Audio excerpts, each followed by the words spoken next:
Shalom, and welcome to the Parasha Pod. I'm Rav Mordechai Rosenberg, here with Rav Menachem Leibtag. Parasha Tzav. We're talking Torah together. Wherever you are, whatever you're doing, it's time to learn. So Parasha Tzav is a little bit of a difficult parasha, I think. It's got a lot of sacrifices again, and we've got the procedure of various sacrifices, and we've got the sacrifices of the 7 days of the Miluim, the inauguration of the Whatever Mishkan. that is. Yeah, so my first question is simply, what is going on in this parasha? It feels like we've seen some of these... Been there, done that. Why the Yeah. repeat? Yeah. Yeah, we've seen some of these sacrifices before For last this, week. The question is really a simple one. Yeah. Because it's really not a repeat. All you need to do is look at the opening line of each Sedra. Sefer Vayikra begins, Parasha Vayikra begins with, speak to the children of Israel, followed by 3 chapters, one dibur, God speaking one time, about voluntary offerings. Should someone want to come close to God, remember it's not a sacrifice. It's an act of coming close to God, a Korban, to be close, to be karov. And then you have a choice to bring a voluntary offering. It can be from meat, it can be from flour, and you can give the whole animal to God, or you can join in the meal and eat most of the meat. Right. That's fine. Then there's sometimes where you're obligated, called a korban chova, and depending what you did and who you are, etc., and what type of sin, and that's chapters 4 and 5. But those are directed to the people. Right. Now, once the offering is brought to the temple, someone has to do the work, Right. because remember, Chumash is limiting who is involved in the temple because it sort of gets out of hand sometimes. Only Kohanim can actually offer the korbanot. So therefore, Parashat Tzav is directed, Tzav et Aron vet banav limor. That's a guide for the workers, the officiants in the temple, how to bring a korban. The word Torah means a procedure, and there's a procedure how to offer an olah, a burnt offering, how to offer a flour offering, how to offer a sin offering, a chatat, how to offer a sham, how to offer a peace offering, a shlamim. Basically, it's very technical, but therefore, the people who need to open up Parashat Tzav are going to be the priests who are officiating the temple. And the people who need to open up Parashat Vayikra are the people wanting to come to visit God or need to come visit God. And therefore the order is different. The order in Vayikra is simply, in Parashat Vayikra, is voluntary sacrifices, olah, mincha, and shlamim, and the order followed by the obligatory sacrifices, the chatat, and followed by the asham. And in this week, the order goes by how much each party eats, where when God gets everything, that comes first. The olah, God gives everything. The mincha, God gets the komets, and then the Kohanim eat the rest. And sometimes the entire mincha goes to God if it's a mincha of a Kohen, of a priest. And then we have the chatat and the asham, where the altar again gets its portion, but the Kohanim eat it, called Kodesh Kodeshim. And then finally you get shlamim, where the offering is shared by the altar, by the Kohen, the priest, and the person bringing it. So it's called from Kodeshim to Kodeshim Kalim. The higher level, the more the Mizbeach gets, that comes first. So it's pretty nice and simple. It might not be the most exciting. It's very technical, but you need technicalities when you run a temple. Okay, but why not simply teach it all in one go? Like say, all the details we need by Korban Olah. We'll start with the fact, the details that the people need, the masses need, and then at the end of that, by the way, and this is how you bring it for the Olah. I'd like to compare it to a website. Okay. If you're coming to the temple, the first question is, are you an employee here or are you a visitor? Okay. So if you're a visitor, the next question is, what did you do wrong? I said, I did nothing wrong. I'm just coming to say hi, come close to God. Oh, so here you go here, and you have a choice. You can either bring an olah, mincha, or a shlamim. Pick your choice of a voluntary offering. And then you pick your choice, and you want to bring a voluntary offering, you can bring either a cow or an ox or a lamb or something like that. Right. Or you can bring a flour offering, and then you go to the right direction. If you did something wrong, or was it intentional, unintentional, or what was the sin? And based on that, who are you? Maybe I need to see your tax return. Are you poor? Are you gainfully employed? And based on all those questions, they tell you where to go to. If I'm coming as an officiant in the temple, as an employee, then they ask you, what service do you have to perform today?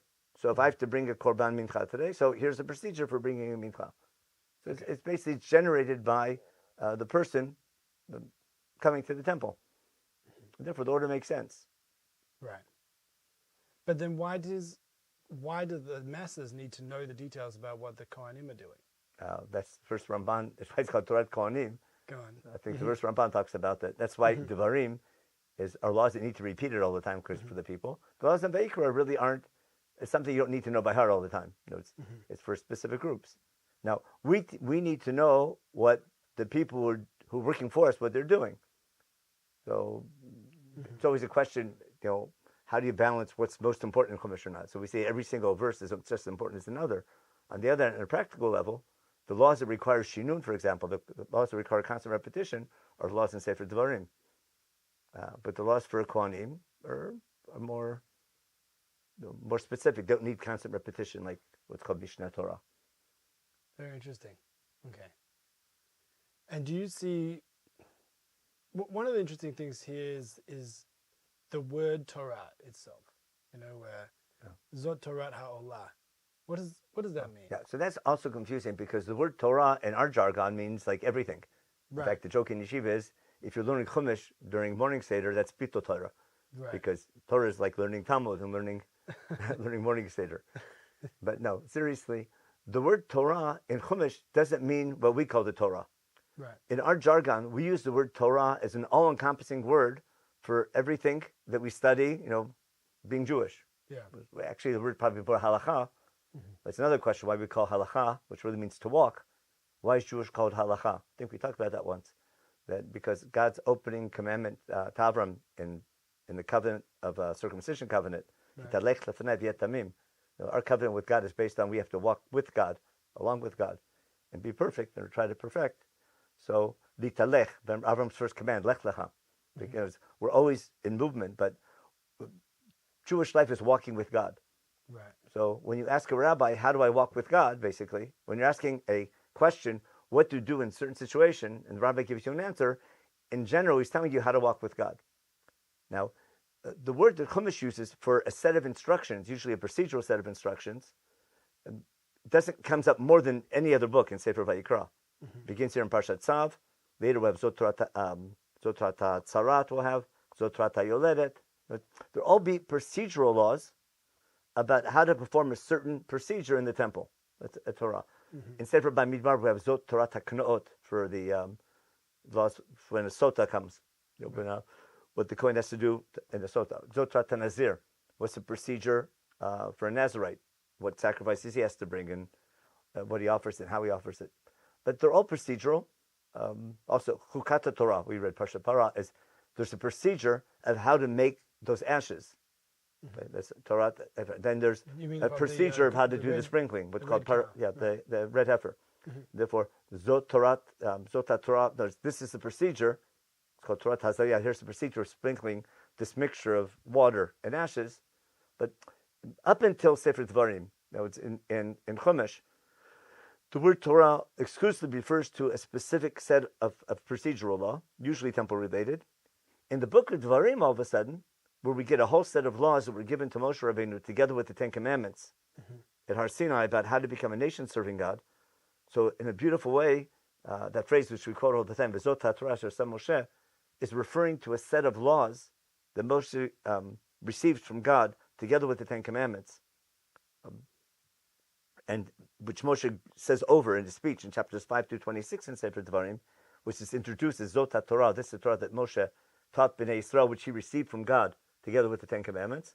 And those laws require constant repetition. That's Vishinantam Levanecha, V'dibartabam, of the daily Kriyat Shema.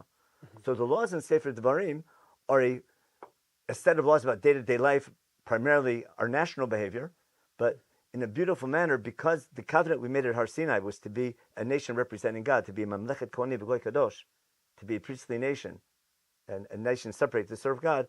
How to accomplish the goal of being a nation representing God, the procedures to become that nation are going to be the laws of Sefer Devarim. And therefore, that's a class already in Sefer Devarim. But Sefer Devarim all of a sudden uses this word Torah for a set of instructions to describe a whole set of laws, which are sort of instructions how to become a nation representing God or how to fulfill the goal of the covenant in Sinai. Later, the rabbis use that same word Torah to be the all-encompassing word for all Jewish law, which is beautiful, Torah Shebichtav and Torah Sheba'al Peh, the oral law and the written law. in a beautiful manner, because in essence, when we keep Jewish law, we're trying to fulfill a goal of how to become a nation representing God. Torah is always a set of procedures to achieve a certain goal, but they always have there's an intended goal. Here's the procedure to how to offer a mincha. Here's the procedure that the Nazir needs to do. Here's the procedure to become a mamlechet kohanim b'goy kadosh, to be a nation representing God, which is the last line of the speech in Devarim. But you'll be to put you in a leadership position. The shem tila u'tiferet will be at goy kadosh, and to become a goy kadosh to your God, like He told you at Har Sinai. So basically, the word Torah in our jargon is used beautifully to describe all Jewish law, the written law, the oral law, all together, because it has one common goal, and that's to be an eternal nation in the service of God. Right.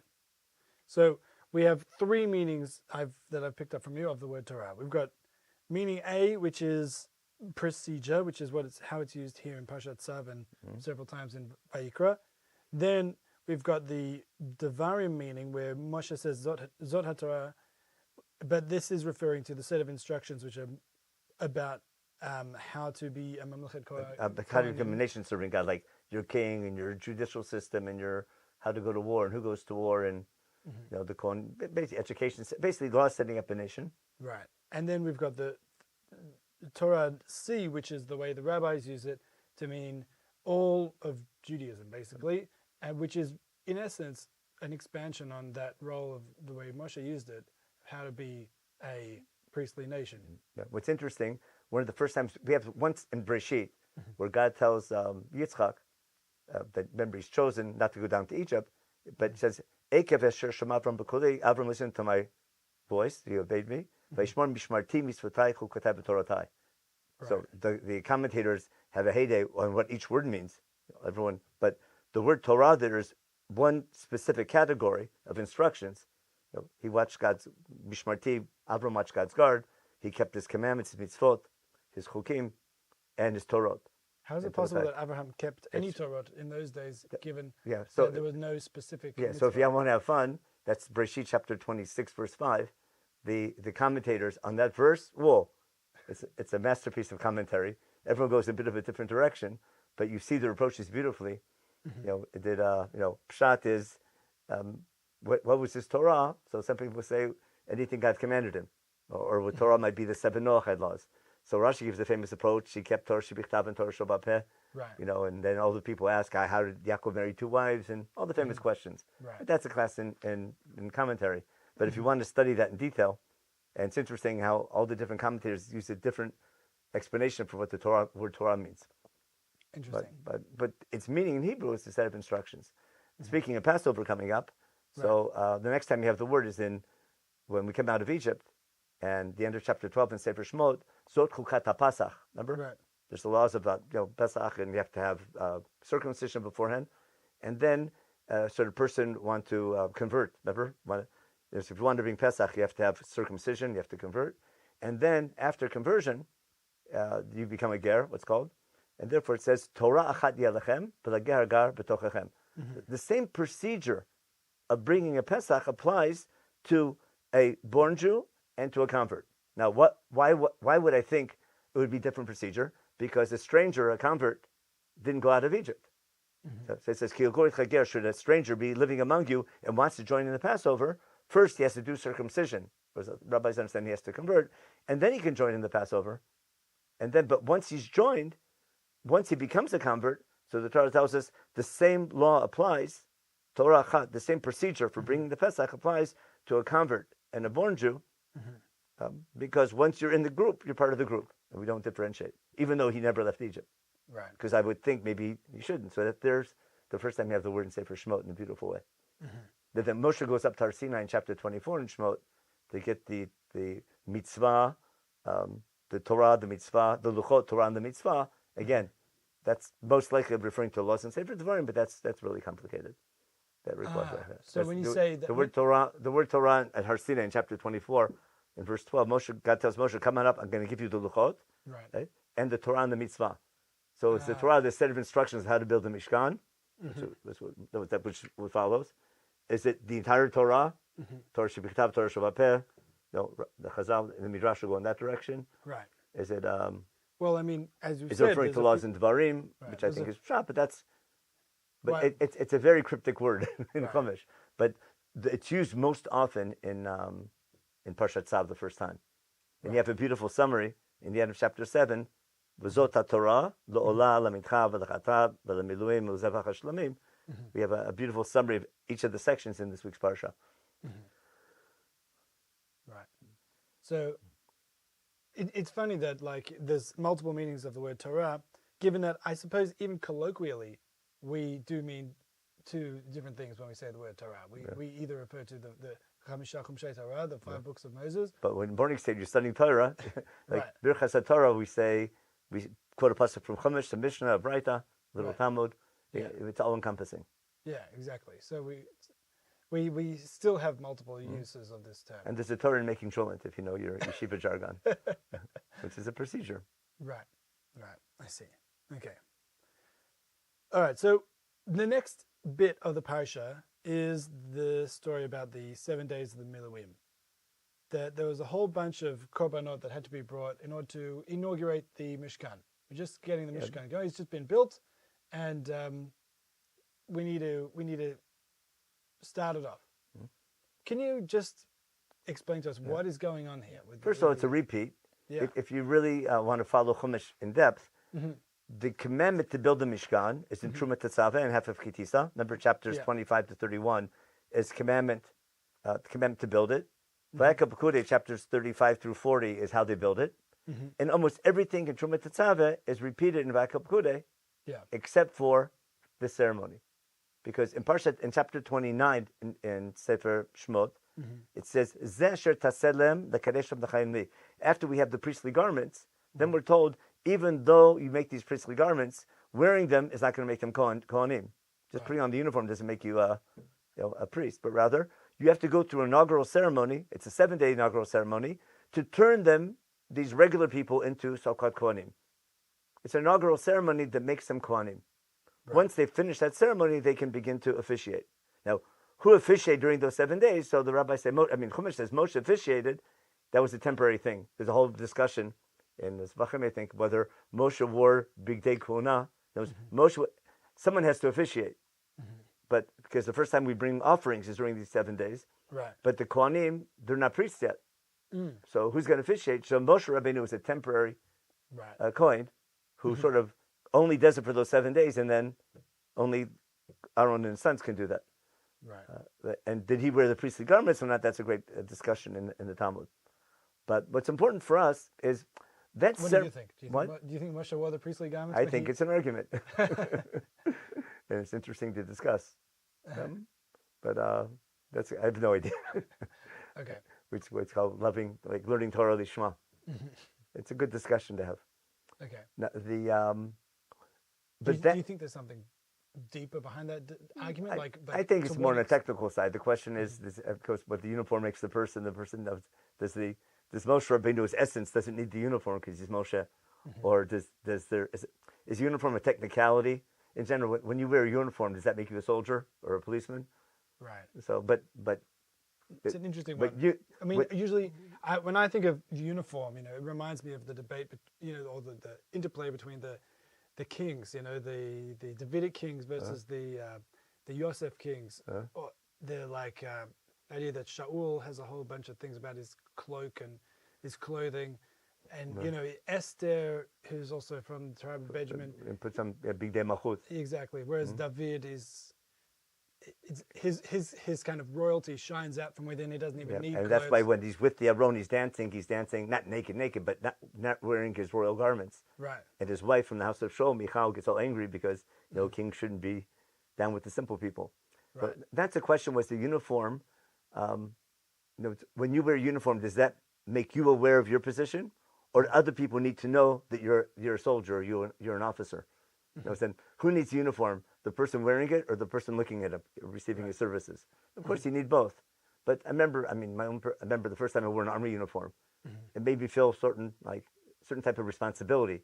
It was a feeling of pride, but also responsibility. The same thing a Jew should feel when he dresses Jewish. So now I'm representing God. How I behave is important. Right. So once you wear the uniform, act accordingly. So the uniform for sure is important. Now, back to our 7-day service. Yeah. So in a nutshell, Sefer Shmot is about how to build the Mishkan.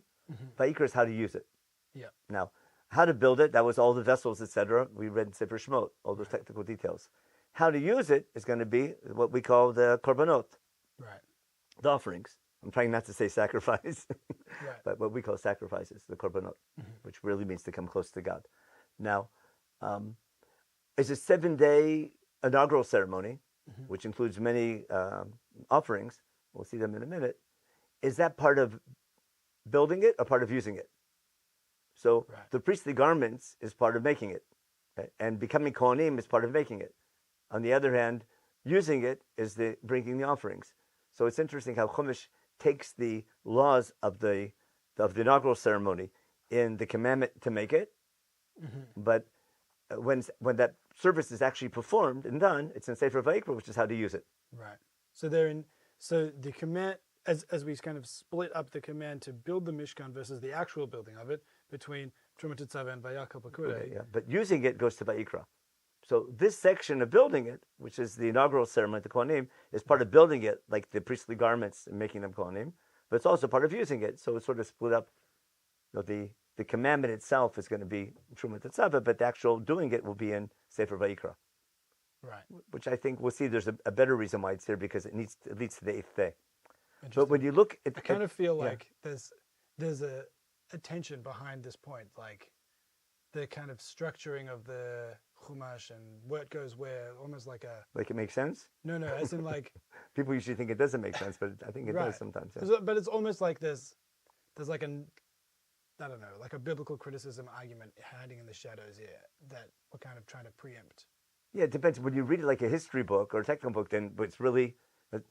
When your assumption is I'm reading a history book or Captain's Log, I call, then of course it's all over the place. When I'm reading a guidebook from God, and the way God presents its laws and the stories and intertwines between them, the Torah wants you to study the text, and you learn not only from the text itself, but also from the context. Right. In other words, one of the ways Chumash teaches you laws is not only by the law itself, by how it's presented, and where it's presented, and what's the juxtaposed to. Yeah. And that's a masterpiece in presentation of laws. And therefore, it's a book that requires study. So we're expecting to read, don't open up Chumash, expect to find Shulchan Aruch, like, a guidebook or instruction book or a history book. Yeah. But it's a book to study, and it's everything together, like life is. Life is, our day-to-day narrative is our life, always interrupted by laws and things. And it very much reflects the jumping around in Chumash, very much reflects our day-to-day lives, which might seem, out of order from the outside, but to the person himself, everything flows. Interesting. Now, the korbanot they brought in that day was very interesting. They bring what's called olah, chatat, and I call it prototype shlamim.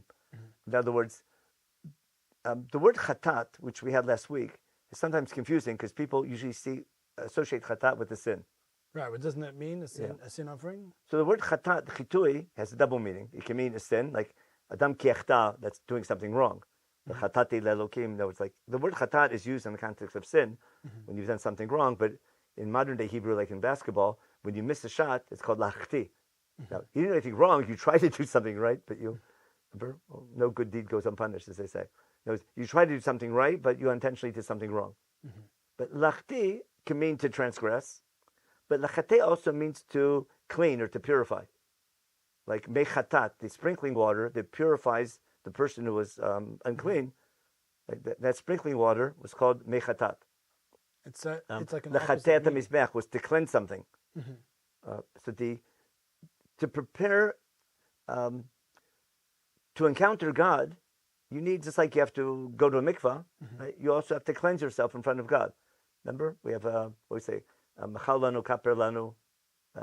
What's the words? Slach lanu, machal lanu, kaper lanu. The idea of, I understand kapara is the type of protection in encountering God, but the chatat is going to be brought even though you did nothing wrong. For example, now that's a big argument. Why does Aaron and his sons have to bring a chatat and olah during the 7-day ceremony? Right. I always thought it was because they're all in the golden. Because you read Rashi. Right. which is legitimate. Rashi is tremendous, and I agree I also agree that the synagogue cap preceded the Mishkan, the specific laws of the Mishkan, but not the need for a temple, but the specific portable temple we need. But all said and done, the laws of this 7-day ceremony are written in Chumash before the sin of the golden calf, and stand alone. And we're going to find chatat olah as a combination numerous times in Chumash. Now, I want to differentiate between a chatat by itself, like we had in chapter 4, last week's Parasha, of someone who unintentionally sinned, something wrong, and could have been more careful and brings a chatat, depending who you are, etc. That's what's called a sin offering for transgression. That's when a chatat comes by itself. And then numerous times we have a chatat and olah coming together. I call it a chatat olah duo. They come as a pair. And the rabbis refer to this as korban machshirin.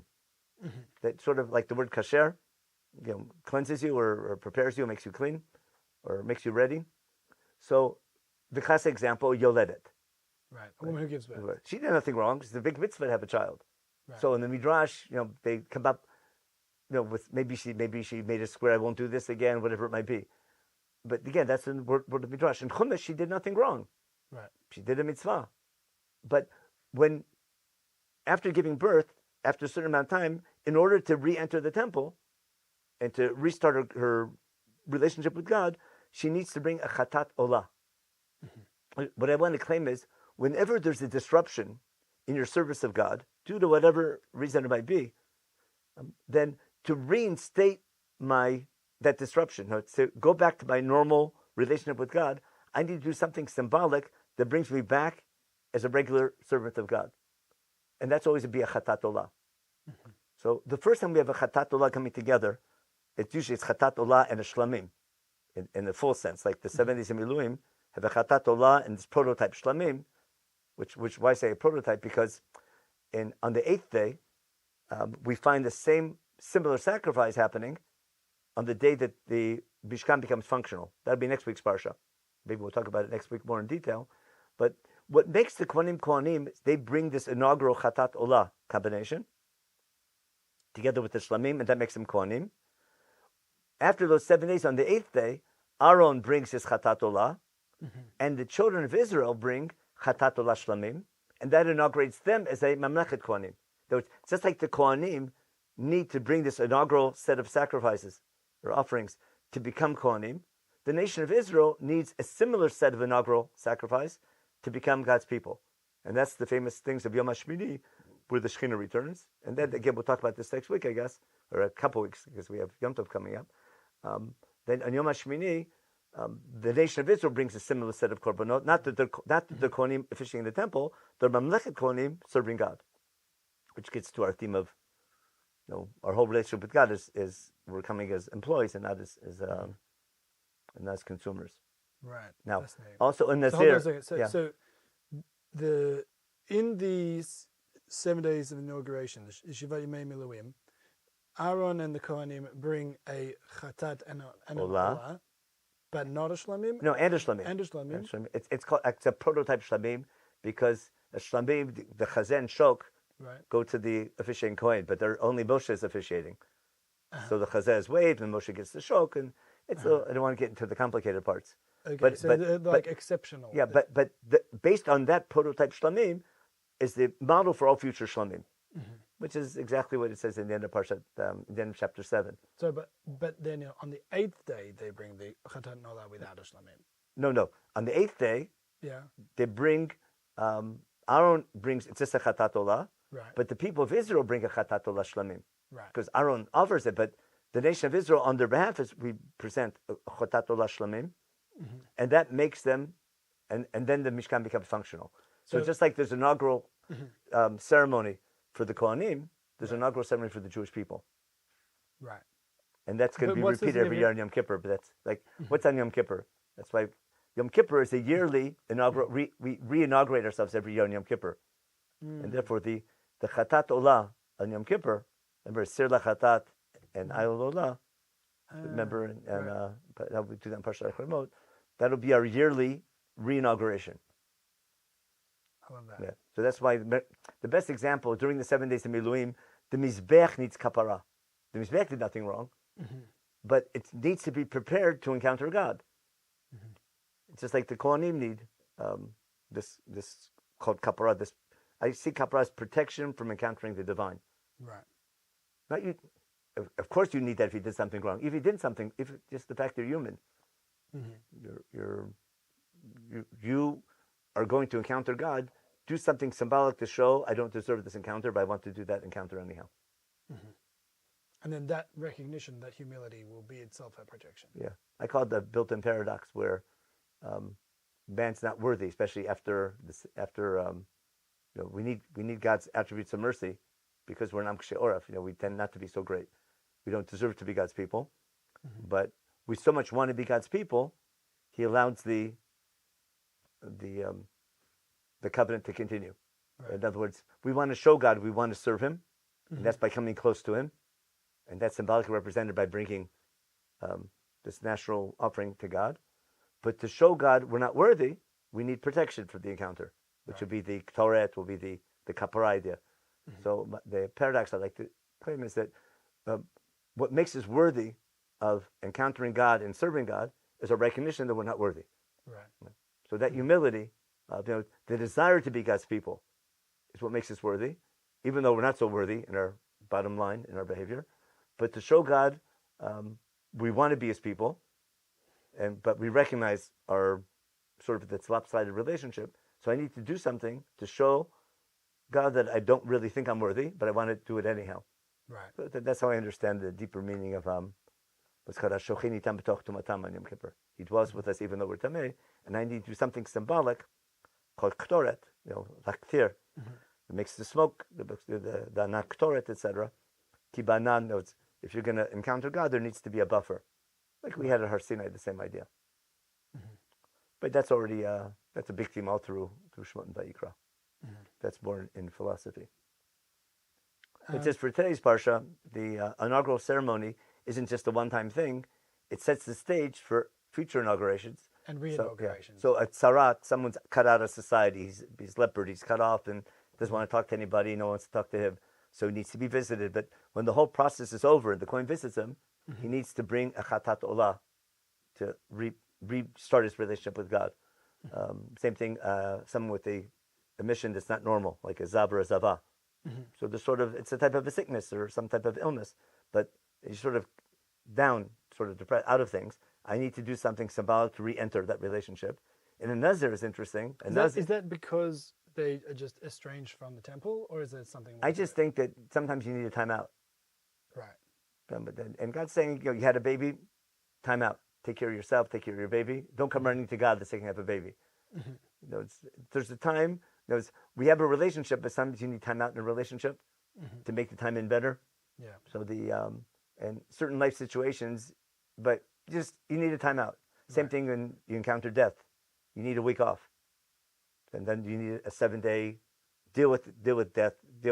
Don't pretend it didn't exist. It happens, but don't make it ruin your life. Don't become depressed and never get out of it. So there's always a 7-day time period to deal with the situation, and then something symbolic to show it's over, and to resume. We see that pattern all through Sefer Vayikra of a 7-day period of Tumah, and followed by a Chatat Olah when it's over. Right. And that's why I think these 7-day Miluim highlights this idea that the Chatat Olah duo is to re-inaugurate a relationship with God. Not necessarily because you did something. It could be you did something wrong, but then say you did something wrong. Right.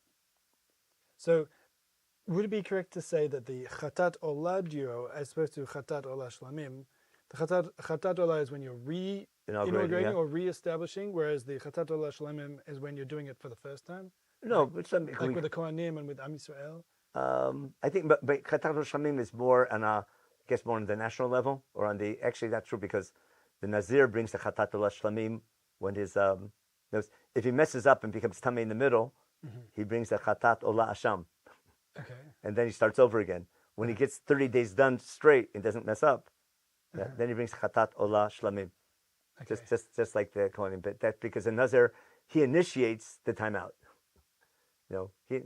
He wants to re-inaugurate his relationship with God. I think Shlamim is just more official, more on a positive note, I think.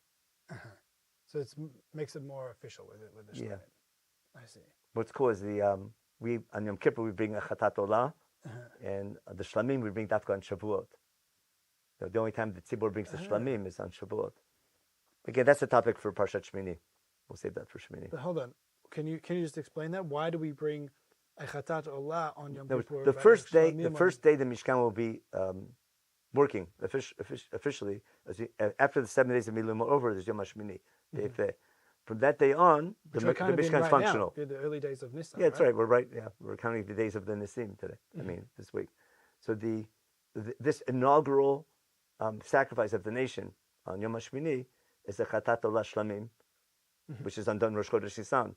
In future generations, the idea that Aaron brings the Chatat Olah and the nation of Israel brings the Chatat Olah, which is Yom Kippur every year, the first model of that was Yom HaShmini. Right. So we repeat it every year on Yom Kippur, we re-inaugurate, but we can't bring a Shlamim on Yom Kippur because it's Yom Kippur, it's a fast day. And we can't eat. So the Shlamim we bring on Shavuot. So Shavuot reminds us of the first Luchot, when things were ideal, and because that's the anniversary when we got the first Luchot, and Yom Kippur is when we got the second Luchot. So